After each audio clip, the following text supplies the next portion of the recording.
Pertanyaannya, apakah Barreskrim perlu memproses laporan soal ijazah Hakim MK Arsul Sani? Bagaimana juga menyelesaikan persoalan ijazah ini? Serta apa dampaknya untuk Mahkamah Konstitusi? Kita bahas bersama mantan anggota Komisi 3 DPR dari fraksi PDI Perjuangan, Trimedia Panjaitan. Selamat malam, Pak Trimet. Selamat malam, Mbak. Dan ada juga pakar hukum tata negara Universitas Mula Warman, Herdiansyah Hamzah. Selamat malam, Pak Herdi. Selamat malam, Mbak Audrey. Iya, saya mau ke Bang Trimat dulu. Pak Trimat, jadi pada saat dulu kan Anda dan kawan-kawan termasuk yang melakukan uji fit and proper test ya kepada Pak Arsul Sani kala itu yang menjadi calon Hakim MK ya, betul ya Pak? Betul, Mbak. Jadi Komisi 3 periode yang lalu melakukan fit and proper 23 September tahun 2023. Nah, pada saat itu memang 6 bulan sebelumnya rame ada wacana di Komisi 3. Ada 2 orang sesungguhnya yang berminat jadi Hakim Konstitusi melalui pintu DPR. Satu Pak Arsul Sani, kedua Pak Beni Kabur Harman. Tapi menjelang waktu-waktu terakhir yang menguat Pak Arsul Sani dan Pak Arsul Sani mendaftar, kemudian kami lakukan fit and proper dan seluruh praksi, 9 praksi di Komisi 3 pada saat itu sepakat untuk memilih Pak Arsul Sani secara aklamasi menjadi Hakim Konstitusi. Itu Oke. yang ketiga terkait dengan persyaratan segala macam, itu tidak bagian yang kami periksa karena apapun kami sudah lama tahu dan kami tahu juga Pak Arsul Sani ini sebagai pimpinan partai di P3 dan juga track recordnya cukup baik. Kami lebih pada bagaimana Pak Arsul Sani ini bisa bekerja dengan baik di MK. Pak Trimat, jadi pada saat mau pintu yang dari DPR juga kinerjanya baik, Mbak. Oke, jadi pada saat fit and proper test atau uji kelayakan dan kepatutan calon Hakim MK kala itu dicek juga nggak sih misalnya tadi soal legalitas dokumen termasuk juga misalnya ijazah S1, S2 sampai gelar doktoral? Itu pertama di sekretariat. Pada saat mendaftarkan itu tentu Pak Arsul Sani sudah melengkapi termasuk soal pembayaran pajak, LHKPN, beliau sudah melengkapi itu dan memang pada saat awalnya, pada saat pendahuluannya sebelum pembuatan makalah itu dilakukan pengecekan di lintas praksi, Mbak. Tidak semua anggota Komisi 3 terlibat, pimpinan Komisi 3 dan Kapoksi kalau di DPR yang melihat perwakilan dari praksi-praksi yang melihat kelengkapan persyaratannya dan tidak ada yang berkomentar soal persyaratan, lebih pada apa visi misi yang dikembangkan oleh Pak Arsul Sani di MK nantinya. Jadi pada saat itu adalah sebatas hanya memberikan ya salinan dokumen saja yang diperlukan. Iya, bukan. Pertama dia buat di sekretariat, kemudian tentu di salinan bahwa sesuai dengan riwayat pendidikan beliau tahun sekian di sini SD, SMP, SMA, S1, S2 sampai dengan S3. Kan tempo hari belum rame isu soal ijazah seperti ini, Pak. Jadi baru-baru ini rame ya. Saya kaget juga pada saat membaca berita hari Jumat yang lalu, sehingga hari Sabtu saya WA Pak Arsul Sani bagaimana ceritanya. Dia bilang hari Senin dia akan melakukan konferensi pers, bari MK bekerja untuk menyelidikinya. Oke, saya ke Pak Herdi dulu kalau gitu. Pak Herdi, sebenarnya dari kasus dugaan untuk laporan ya, dugaan ijazah palsu dan juga penggunaannya kepada Hakim MK, pertanyaannya mempengaruhi nggak sih kredibilitas dari Hakim MK ini? Atau Mahkamah Konstitusinya sendiri? Iya, dengan persoalan yang kemudian mencuat ke publik, saya kira ini berpengaruh besar terhadap kredibilitas Mahkamah Konstitusi ya. Sesuatu yang sebenarnya pasca 2023 akhir kemarin merangkak-rangkak kembali dipulihkan, tetapi ternyata kemudian mendapatkan hal yang baru. Tapi sebelum lebih jauh saya komentari, saya mungkin sedikit mau stressing yang disampaikan oleh Pak Tri gitu ya. Inilah problemnya kalau kemudian kamar politik yang mengusulkan Hakim MK itu juga diisi oleh politisi. Kita nggak punya masa cooling off period gitu ya. Makanya ke depan sebenarnya penting untuk diatur masa cooling off period itu. Seorang politisi yang hendak maju menjadi Hakim MK yang harusnya ada masa cooling down atau cooling off period itu, misalnya 5 tahun dan lain sebagainya. Karena kalau dia memilih sesama politisi, bahkan sesama anggota DPR, ada semacam prinsip kehati-hatian yang dilupakan gitu. Ya udah, ini karena Oke. kawan sendiri Atas dasar merasa kenal, kemudian track seperti itu. recordnya sudah lama di DPR begitu. Yes, ini satu frekuensi representasi dari kepentingan politik DPR dan lain sebagainya, sehingga hal-hal semacam ini tanda petik terlupakan begitu ya. Kalau Pak Tri bilang bahwa urusan administrasi adalah urusan kesekretariatan, saya kira tidak juga.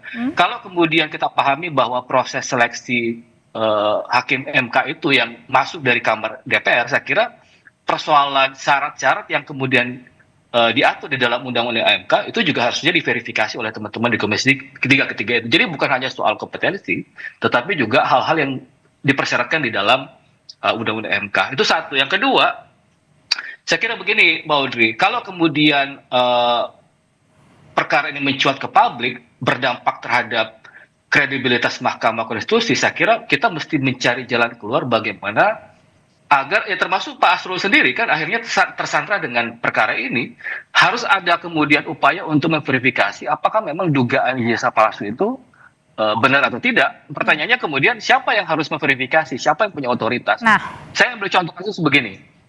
Saya kira MK-MK sudah harus jalan ya, karena kita paham betul di dalam ketentuan, terutama di dalam peraturan MK sendiri yang 1/2023 kan tidak harus berdasarkan laporan, tetapi juga bisa berdasarkan temuan. Yang kedua, kalau kemudian sudah ada yang melapor ke kepolisian, karena ini disebut sebagai pengguna ijazah palsu, saya kira ya kan pintu masuk teman-teman di kepolisian juga bisa melakukan proses cross check terhadap universitas tempat di mana kemudian Pak Asrul mendapatkan jasa itu. Karena kalaupun Pak Asrul berbusa-busa mulut menerangkan bahwa ini loh jasa saya, ini loh foto wisuda saya, kan yang dibutuhkan bukan soal ijazah dan wisudanya, tetapi bagaimana ijazah itu diperoleh kan, apakah dengan Berarti- cara-cara yang patut atau tidak. berarti artinya kalau tadi siang Pak Arsul ini klarifikasi di gedung MK memanggil wartawan menyampaikan ini ijazahnya, salinan ijazahnya, ini foto-foto pada saat wisuda, ini belum tentu memastikan bahwa ijazah yang digunakan asli atau tidak gitu. Yes, itu tidak cukup. Apa yang diperlihatkan oleh Pak Asrul, foto ijazah, foto wisuda itu tidak cukup. Kan bukan persoalan foto ijazah dan wisudanya, tetapi bagaimana ijazah itu diperoleh kan, bagaimana wisuda itu diperoleh gitu. Nah, salah satu cara untuk mengetahui itu ya bagaimana proses pemeriksaan terhadap dari mana kemudian ijazah itu diperoleh Pak Asrul gitu. Kalau kemudian dengan Polandia, kalau kemarin seingat saya di bulan September itu kan ada proses mutual legal assistance antara Indonesia dengan Polandia kan. Jadi ada semacam perjanjian timbal balik untuk bantuan berkaitan dengan tindak pidana. Jadi bisa saja mutual legal assistance itu digunakan sebagai dasar Kepolisian Republik Indonesia bekerja sama dengan Kepolisian Polandia untuk memeriksa apakah memang tempat universitas Oke. di mana tempat di mana Pak Asrul mendapatkan ijazah itu, dan bahkan kan kalau disebut-sebut kira-kira begitu. Kita kembali lagi soal pada saat fit and proper test, Pak Trimat. Kalau tadi dikatakan bahwa ini adalah tugas sekretariat untuk memeriksa, mengecek begitu ya keaslian atau dokumen-dokumen salinan ijazah yang dimiliki seorang calon hakim MK. Berarti artinya ini ada catatan juga yang seharusnya diperbaiki, jangan hanya tadi ketika dikatakan kemudian dekat sesama anggota DPR, jadi kemudian mengabaikan hal-hal yang seharusnya memang harus diperiksa dan dicek lagi. Kedua, perwakilan praksi lengkap baru kita jadwalkan fit and proper, itu yang kita lakukan. Yang kedua, menurut saya bisa paralel. MK kan tadi statementnya Pak Ketua sudah jelas akan melakukan proses, bahkan ini bukan sekedar soal pelanggaran hukum. Nah, silakan MK bekerja, kemudian Polri bekerja. Bahkan yang ketiga, saya juga mengusulkan kawan-kawan Komisi 3, karena Pak Asrul Sani ini dari DPR, tentu bisa juga mengundang Pak Asrul Sani ini datang, dan tentu Komisi 3 bertanggung jawab karena yang memilih Pak Asrul Sani menjadi hakim konstitusi. Bisa juga dilakukan pemanggilan kepada Pak Asrul Sani itu oleh Komisi 3. Jadi supaya semuanya jelas. Dan saya senang Pak Asrul Sani juga hari ini berinisiatif langsung melakukan konferensi pers, menunjukkan problem apa yang dikatakan oleh Pak Ardiansyah itu belum cukup. Iya, memang belum cukup. Ini terlalu dini kalau kita menganggap urusan Asli atau tidak? ijazah Pak Asrul Sani ini sudah selesai. Biarkan ini berlanjut dan mudah-mudahan bisa secepatnya sehingga tidak melakukan proses delegitimasi terhadap MK itu sendiri. Kita berharap MK-MK juga sempat bekerja. Apakah dalam proses ini Pak Asrul Sani boleh menangani perkara atau tidak? Itu juga harus diperjelas sebelum urusannya clear benar oleh MK-MK. Seperti itu, Mbak. Oke, dengan adanya dugaan ijazah palsu yang digunakan Pak Arsul Sani ini, pertanyaan berikutnya, apakah juga menjadi tanggung jawab dari anggota DPR yang kala itu melakukan fit and proper test kepada Pak Arsul Sani? Usai jeda ya Bapak-Bapak, tetap bersama kami di Sapa Indonesia Malam.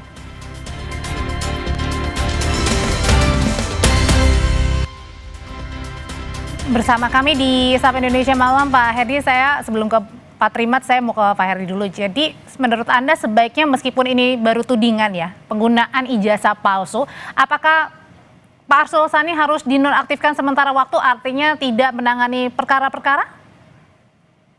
Iya, sebenarnya mekanisme itu disiapkan ya. Jadi kalau kemudian kita baca baik-baik di dalam Undang-Undang MK yang 7/2020, ada 3 skema pemberhentian di situ ya.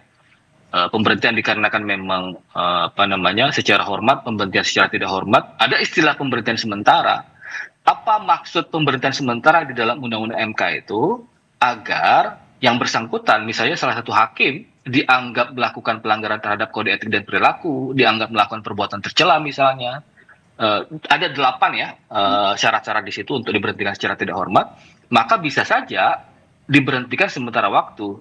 Secara teknis dihitung sejak diberhentikan 60 hari ya, dan bisa ditambah 30 hari sebagai perpanjangan. Pertanyaannya, apakah kemudian Pak Asrul sebaiknya diberhentikan sementara waktu? Saya kira untuk menjamin objektivitas proses pemeriksaan terhadap atau penyelidikan yang dilakukan oleh MK-MK, saya kira itu menjadi opsi yang bisa saja dilakukan oleh MK. Supaya marwah MK-nya juga tidak terganggu gitu ya?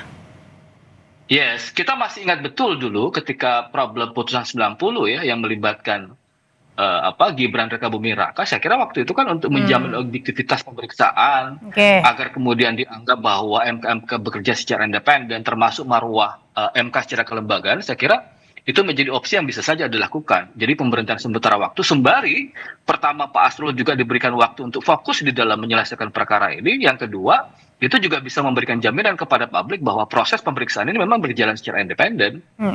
Oke, kalau gitu, apakah kemudian dengan kasus atau tudingan penggunaan ijazah palsu seorang hakim MK ini, Pak Trimet, apakah ini juga menjadi bentuk pertanggungjawaban kepada anggota DPR yang kala itu melakukan? Ya, saya kira iya. Makanya saya sampaikan tadi, bentuk dari pertanggungjawaban DPR dengan mengundang Pak Asrul Sani. Pak Asrul Sani dipanggil ke DPR untuk bisa juga menyampaikan, mempertanggungjawabkan apa yang dilaporkan. Ini saya kira bukan tudingan. Kalau sudah berani seseorang dari aliansi ini melaporkan ke Barreskrim, tentulah mereka ada bukti permulaan yang sangat cukup ya, sehingga berani melaporkan pejabat negara sekelas hakim konstitusi. Itu dilakukan. Kedua, MK-MK saya kira segera memprosesnya dan segera memeriksa, kemudian menyampaikan pendapatnya. Apakah Pak Asrul Sani berhenti sementara, tidak boleh menangani perkara-perkara sebagaimana disebutkan Pak Erdiansyah tadi, atau apa keputusan dari MK-MK supaya isu ini tidak bergulir. Tapi kan yang ketiga, isu ini kan bagus, Mbak. Isu ini udah langsung keluar, Pak Asrul Sani menyampaikan dan bahwa dia kuliah, kapan dia kuliahnya, Meskipun 11 tahun ya? Kapan. Memang saya agak surprise.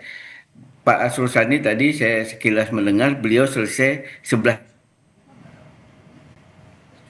Ya, Pak Trimet.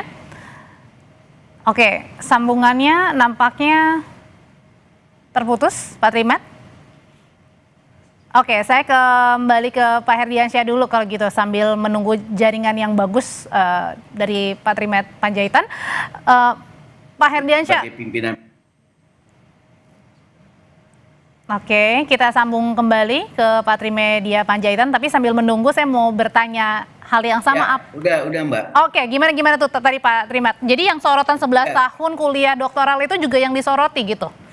Iya, bagi saya pribadi sekaligus juga yang cukup mengenal Pak Asrul Sani, itu harus lebih detail lagi diceritakan. Nggak semata-mata soal kesibukan di DPR, kesibukan di partai. Memang di DPR sendiri Pak Asrul Sani ini sepanjang pengetahuan saya, selama kami mungkin 10 tahun di DPR, orang yang cukup tekun, serius, dan juga tingkat kehadirannya di gedung DPR maupun kunker-kunker itu luar biasa. Dan Pak Arsul Sani seringkali menjadi tim hukum DPR dalam memberikan pandangan dan pendapat di Mahkamah Konstitusi. Jadi itu lebih didetailkan lagi dan itu bisa detail. Mudah-mudahan minggu ini atau minggu depan, karena minggu ini Komisi 3 kelihatan sedang memulai proses fit and proper terhadap KY, dan itu juga bisa menjadi bahan masukan terhadap Komisi 3 kejadian Pak Arsul Sani ini, sehingga jangan ada juga anggota KY yang dipilih itu bermasalah ijazahnya setahun 2 tahun kemudian. Oke, tadi juga sebenarnya di dalam di Komisi 3 juga sudah disinggung oleh Pak Habibur Rahman sendiri soal itu penggunaan ijazah calon anggota atau hakim KY, Pak Trimet. Oh sudah tadi Mbak. Iya, ada singgung seperti itu. Dengan Pak Habibur Rahman ya. Oke, kembali lagi ke Pak Herdiansyah. Pak Herdiansyah, sebenarnya catatan kritikannya seperti apa sih kalau tadi kan dari Pak Trimet atau mungkin kawan-kawan di anggota DPR sudah mengenal lama seorang Arsul Sani, kemudian juga rajin mengenalnya, lalu kemudian apa catatannya supaya tidak mengabaikan hal-hal yang memang atau prosedur-prosedur yang harus memang dilalui selayaknya calon-calon hakim MK? Iya, berkenal cukup lama pendapat ya, karena bukan menjadi jaminan begitu ya.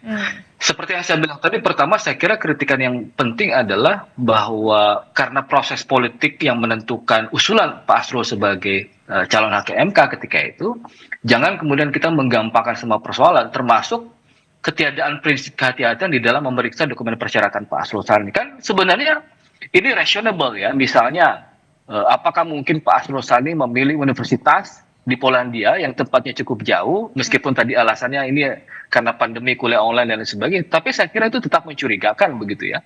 Apalagi tadi disebut terkonfirmasi bahwa Pak Arsul kalau menghitung sejak dari Inggris kemudian pindah ke Polandia itu kira-kira 11 tahun begitu ya.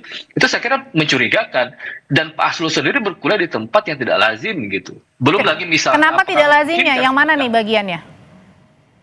Bukan hal yang lazim dituju sebagai tempat berkuliah ya. Apa jaraknya, kredibilitasnya? Jarak kemudian tempat justru memilih di Polandia ya, hal yang tidak lazim dilakukan oleh teman-teman di DPR gitu ya.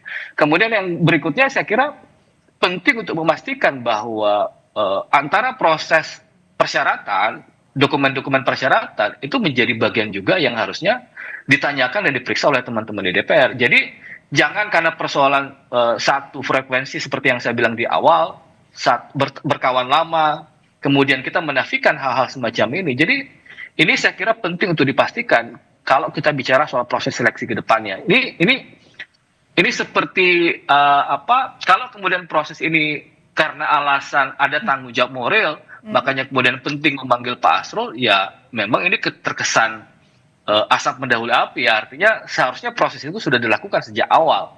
Bagaimana proses pemeriksaan sedetail mungkin dilakukan sejak awal, fit and proper dilakukan terhadap agar tidak ada cacat ya atau celah-celah ya begitu ya, Ferdi? Yes, itu yang menjadi penting menurut saya. Yang kedua, saya kira catatan pentingnya adalah berkaitan dengan MK secara kelembagaan. Kenapa tadi saya bilang ada opsi memberhentikan sementara waktu kepada Pak Arsul Sani, karena ini bicara soal kepercayaan lembaga, ada semacam public trust yang dipertaruhkan begitu. Jangan karena nilai setitik rusak susu sebelanga kan.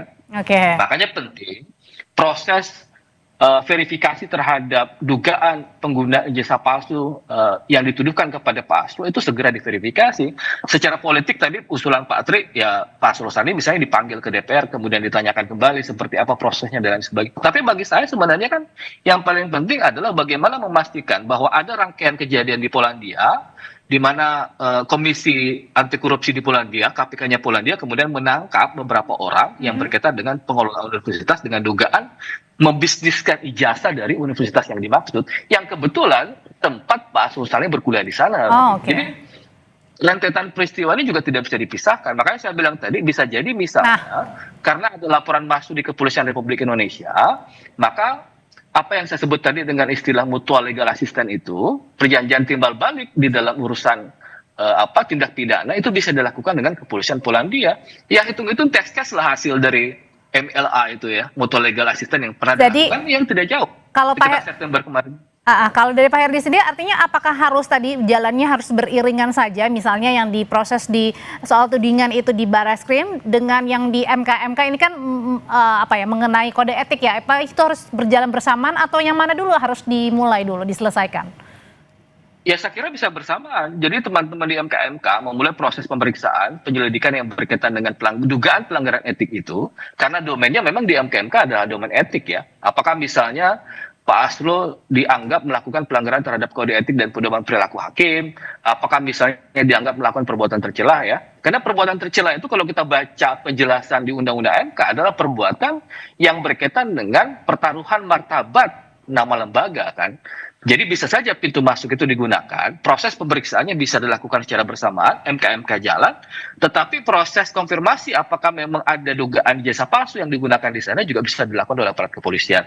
Bahkan secara politik tadi Pak Tri bilang, ya Pak Asrul bisa jadi dipanggil oleh DPR, meskipun ya harusnya itu ditempuh di awal proses seleksi di awal Pak Asrul Saleh terpilih ya, tapi nggak apa-apa. Proses politik tetap harus dilakukan oleh Komisi 3, setidak-tidaknya bagian dari pertanggungjawaban moral tempat di mana kemudian Pak Asrul Saleh diusulkan sebagai Hakim MK ketika itu. Oke, kita lihat nanti apa keputusan dari MK dan termasuk juga MK. Terima kasih untuk pandangannya Pak Herdiansyah. Mbak, Oke, boleh. Ini baru Silakan. pertama kali terjadi di DPR. Yang kami pilih apakah pimpinan KPK, kemudian Hakim Agung, sampai dengan Hakim Konstitusi dan yang lain-lain yang melalui pintu Komisi 3, peristiwa dipersoalkan ijazahnya. Jadi ini pelajaran dan catatan yang baik bagi Komisi 3 untuk lebih hati-hati. Saya setuju pendapat itu karena belum terjadi isu-isu soal ijazah-ijazah palsu ini. Ke depan soal ijazah